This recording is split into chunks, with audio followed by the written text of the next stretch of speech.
Hey, T classers, welcome to T Tip Tuesdays. So, one of the questions I get asked the most about vending is how do you know how many products to bring to an event? So, I think that this question is really dependent on how many people you think will actually visit your booth and actually buy. And that is a totally different question. And I think that what I do is there's a math equation, there's a scientific, analysis of this. There is a,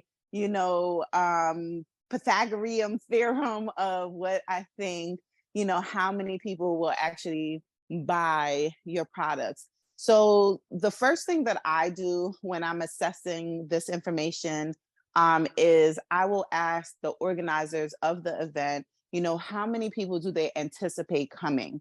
And of course, people are going to want to make their event look good. They're going to say, maybe, but get actual data. Ask them how many people signed up, how many people have come in the past, how many people, versus the actual attendees, versus who signs up. This is information that you need to know to assess how many items you should bring. So once you receive data and like, okay, let's just say hypothetically, you have 1,000 people who are expected to attend the event. This is how many people have signed up. You want to then think that maybe a percentage of the amount of people who are going to come will actually attend. And do note that, especially if it's a free event, there's a lot of things that may affect if the person comes. If it's a paid event, you might feel like people have invested their money, they will more than likely show up, but there's still a possibility that some of them just won't come. Also, there are many factors that will affect if the amount of attendees will change, whether it's the weather, the location, paid or unpaid.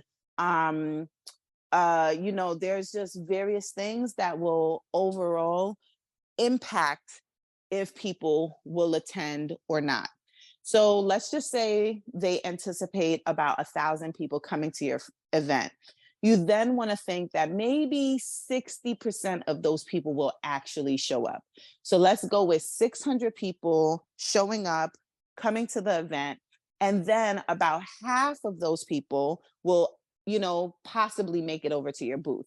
So we're going to say 300 people will come to your booth. Within those 300 people, let's just take it down again to about a 40-50% might buy. So we'll say anywhere between maybe 80 to 100, 150 people may purchase. And so that doesn't mean that you need to bring 150 pieces, but it then gives you a gauge of how many items you may want to bring to the event. I will say that depending on if you have a item that is very popular, you might want to bring at least 2 to 3 size runs of each of those products, meaning like if the product does really well and your demographic is small through extra large, maybe bring 2 to 3 of each of those sizes for your audience. But I would caution on the side of not bringing too many products to the event. Not that you want to be sold out, but it is probably better for you not to spend time making an excess amount of items rather than having some systems and things in place where you can say, especially, and depending on if you manufacture and make your own products, you can then gauge and say like, hey, if you order with us today, it'll be free shipping, but give me, a week, 6-7 business days to ship your product to you.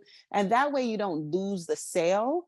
But I would caution more on the side of having people, or having limited amount of product than having excess amount of product. You don't want to go home with a bunch of sizes that you're not sure if they will sell. So that's why I'm even saying, depending, even if you have a popular item, you still only want to bring a couple of each size. You don't want to bring maybe 10 of each.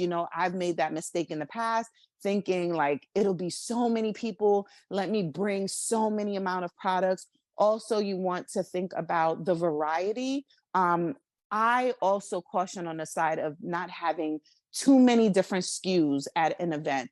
So depending on the demographic or the type of event, so if it's like a natural hair care event, or if it's a teachers convention, if you have a specific t-shirt that will speak to that audience, that is the message or the design that I will amplify the most and bring the most of, and really highlight for the event, opposed to making 10 different SKUs, five each size. You don't want to overindulge and make too many of, the same product. So again, or too many of, various different products. So again, what I would do is if you have about 1,000 people possibly attending, I wouldn't bring more than 150 pieces to an event to sell. And you also may want to diversify, what type of products you're selling to lower